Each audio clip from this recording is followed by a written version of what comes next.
ગુજરાતના બનાસકાંઠા જિલ્લામાં સુપ્રસિદ્ધ યાત્રાધામ અંબાજીથી લગભગ 1.5 કિલોમીટર દૂર ખેડબ્રહ્મા હાઈવે પર આવેલી કૈલાશ ટેકરી પર માંગલ્ય વન નામનો એક અનોખો અને સુંદર બગીચો આવેલો છે।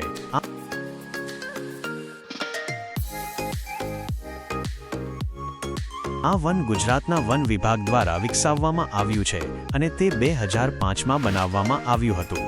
માંગલ્ય વનની મુખ્ય વિશેષતાઓ।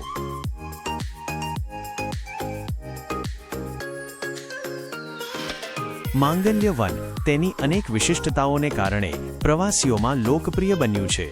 જ્યોતિષીય વન, રાશિ વન। આ વનનું સૌથી આકર્ષક અને વિશિષ્ટ પાસું તેનું જ્યોતિષીય મહત્વ છે।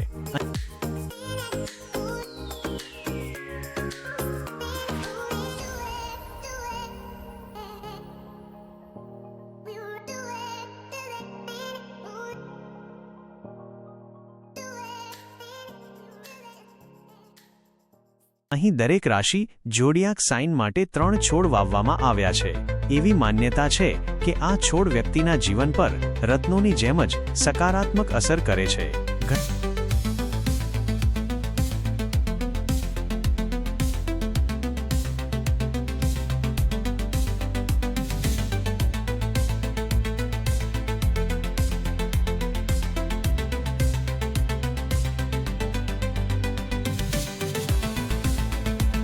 મુલાકાતીઓ અહીં પોતાની રાશિ અનુસારના છોડ વિશે માહિતી મેળવે છે અને તેની ઉર્જાનો અનુભવ કરે છે।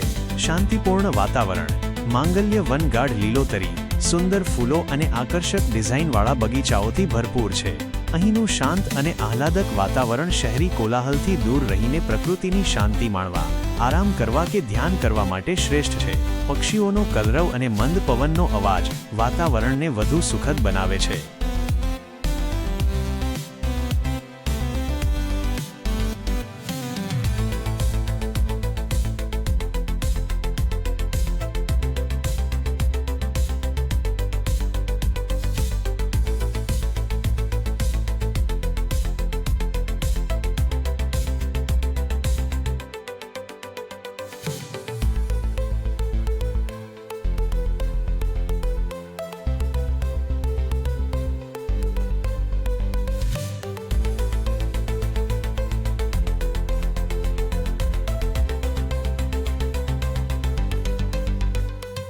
કૈલાશ ટેકરી પર સ્થિતિ। આ વન કૈલાશ ટેકરી પર આવેલું છે, જ્યાં પહોંચવા માટે પગથિયાં ચડવા પડે છે।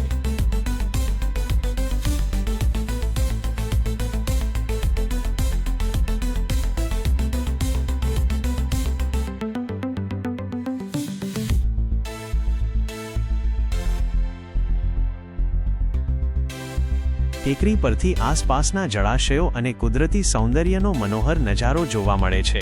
પર્યાવરણીય અને સાંસ્કૃતિક મહત્વ। માંગલ્ય વન વૃક્ષારોપણ અને પર્યાવરણ સંરક્ષણનું ઉત્તમ ઉદાહરણ પૂરું પાડે છે। તે પર્યાવરણની સમતુલા જાળવવામાં મદદ કરે છે, સાથે જ તે ભારતીય પરંપરાઓ અને સંસ્કૃતિને પણ જોડે છે, જ્યાં વૃક્ષોને પૂજવાની અને સંરક્ષણ કરવાની જૂની પ્રથાઓને પ્રોત્સાહન મળે છે।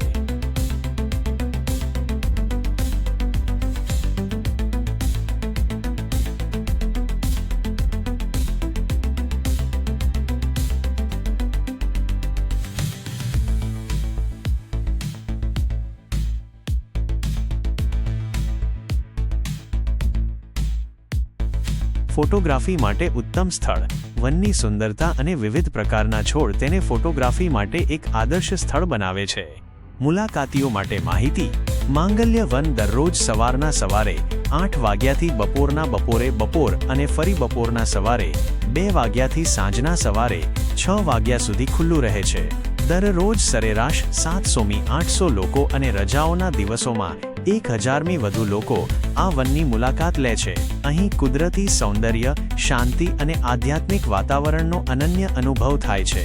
આમ માંગલ્ય વન એ અંબાજી આવતા પ્રવાસીઓ માટે માત્ર એક બગીચો જ નહીં, પણ જ્યોતિષ, પ્રકૃતિ અને આધ્યાત્મિકતાનો એક સુંદર સંગમ છે। જો તમે અંબાજીની મુલાકાત લો તો આ અનોખા વનની મુલાકાત લેવાનું ચૂકશો નહીં।